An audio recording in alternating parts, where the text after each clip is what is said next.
Welcome and hello. This is a video tutorial in HEC HMS, and in this lesson, we're going to be dealing with ensemble simulations. Ensemble modeling is the process whereby multiple base models, which are simulation runs or forecasted alternatives, are created and simulated in a collective fashion to predict an outcome. These base models are called ensemble members. All right, what I have on the screen here is the introductory page for the HMS user's manual on this topic. If you make the screen a little bit wider, the menu pops up over on the right or the left. And we're going to just go through these three pages: ensemble analysis, computing the results, and then viewing the results. So I'll click on this first one right now. All right, that brings me to this page here. Let's go over to HMS first. To create an ensemble analysis, we go up to the compute menu and then click on ensemble analysis manager and then click new. And then another way to do it is to go up to the compute menu again, create compute, and then ensemble analysis. I'll just go ahead and accept this default name for ensemble 2 and click next. All right, on the second screen here, it's now asking me to select at least 2 simulation runs to include in the ensemble. These are going to be the ensemble members. So I've already prepared a few different simulations, these E1 through E6 simulations. So I'll hold down Control, select them all, greater than arrow right to move them to the right panel, and then click next. And that's it. The ensemble has been created. There's a little bit more to that though, so let's click finish. Now if I go over to the compute tab in the Watershed Explorer, I'll have this ensemble 2 record, which we just created. Also in this model, I happen to have some simulation runs, some uncertainty analysis, and frequency analysis. But we're looking at ensembles for this lesson. So I'll click on Ensemble 2, and now we have 2 tabs here in the Watershed Explorer. The first one is the Ensemble Analysis, where we need to specify the output the data that we want written to our output DSS file. So to do that, I'm going to click on this gear icon, and now we need to specify which elements data we want to be written. So I'm going to go ahead and make a check mark next to my village CK space underscore S10 element for all 4 rows here, which includes outflow, cumulative outflow, precipitation, and cumulative precipitation. I could click this checkbox to include all analysis points, but I'm just going to focus on this one subbasin, and I'll show you why. So click Save, and then Close. If you want to make edits, you can just click the gear icon again, and then whatever you'd saved last will appear on the screen. Okay, so I'll close that. I should probably talk about the basin model very briefly. So what I'm doing is looking at this one sub-basin only. If I go up to the basin model, you may notice that I've got a number of VCS10 basin models. And the only thing that differs between all these 6 basin models is the infiltration rate in this one sub-basin. So I'm going to be running an ensemble simulation and looking at the results from this sub-basin by varying the infiltration rate. So I'll go ahead and click on this sub-basin. And then for the loss method, I'm using initial and constant. And then for the loss tab, here I'm using 0 inches per hour for my infiltration rate. That's why I named it 0.0. And then if I go up to the next basin, 0.2, click on this sub-basin, click the loss method, 0.2. So I'm doing that over and over from 0.0 up to 1.0 of inches per hour for my saturated vertical hydraulic conductivity.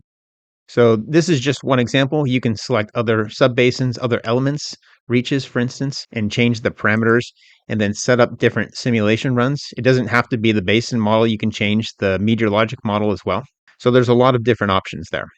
I'm going to go back to the compute tab and demonstrate how to add and remove ensemble members. So I'll click on Ensemble 2. In this other tab here, Ensemble Members, now we have the list of ensemble members, which are the 6 I selected when I created the ensemble.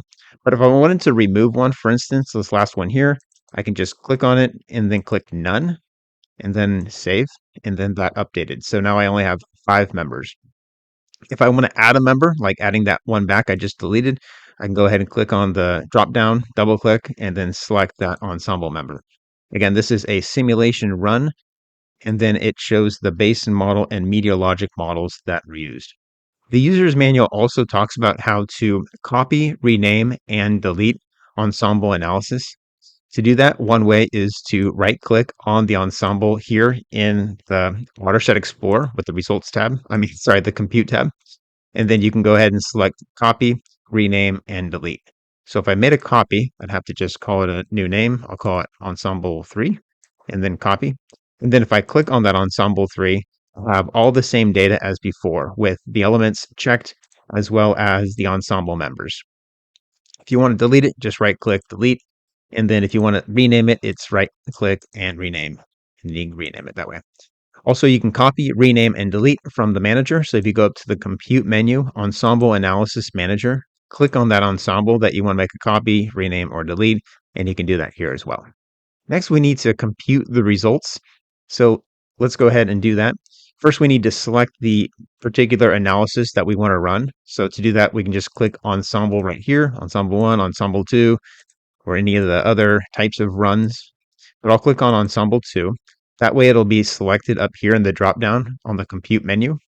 If you don't see this compute menu in your HMS, you can go up to View, Toolbars, and then toggle on this compute so that there's a checkbox. All right, the other way to select the ensemble analysis you want to run is just directly from the dropdown itself. So you can go ahead and select that one. All right, to actually run the analysis, you can click on this button here, which is the compute all elements. So I'll do that.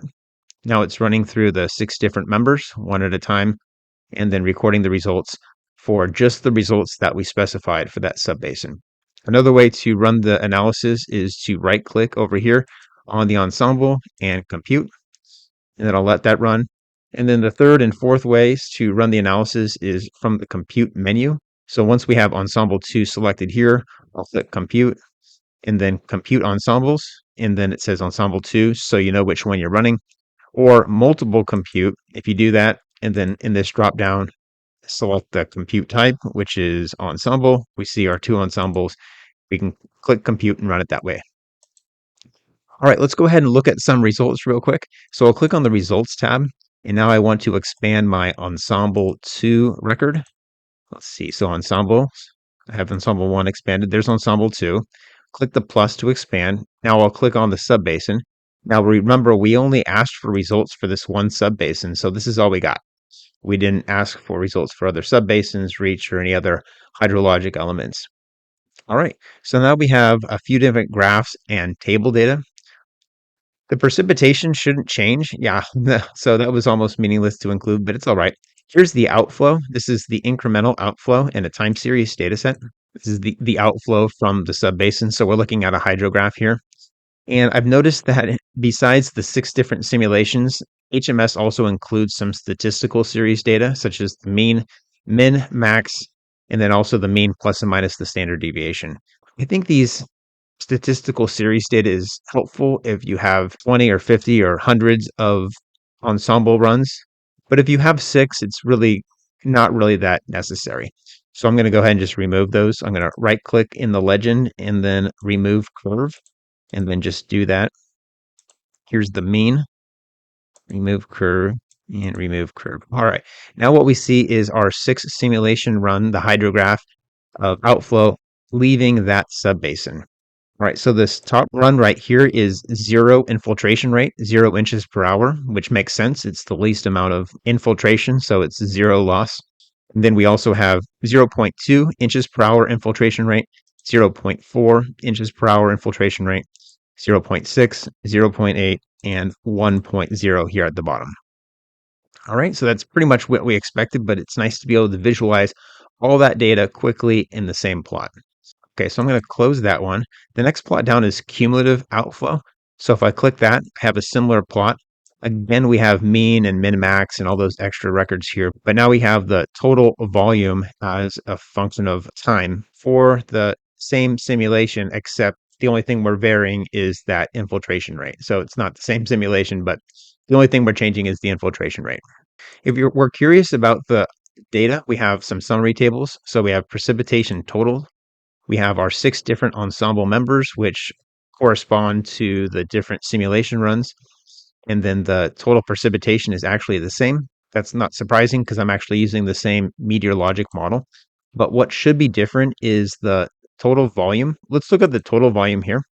Okay, that makes sense. So with the least amount of loss, we have the most amount of outflow, 127,903 acre feet compared to just 20,658 acre feet for our maximum outflow with the least amount of infiltration and minimum outflow with the max amount of infiltration amongst our ensemble members.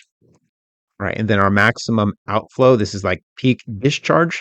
So this reminds me of that first plot we looked at. Our ensemble member number one with no infiltration has by far the largest maximum outflow in its hydrograph with the other values right here. All right, well, that was it for this lesson. We discussed ensemble simulations, created one, ran it, and then looked at some of the results.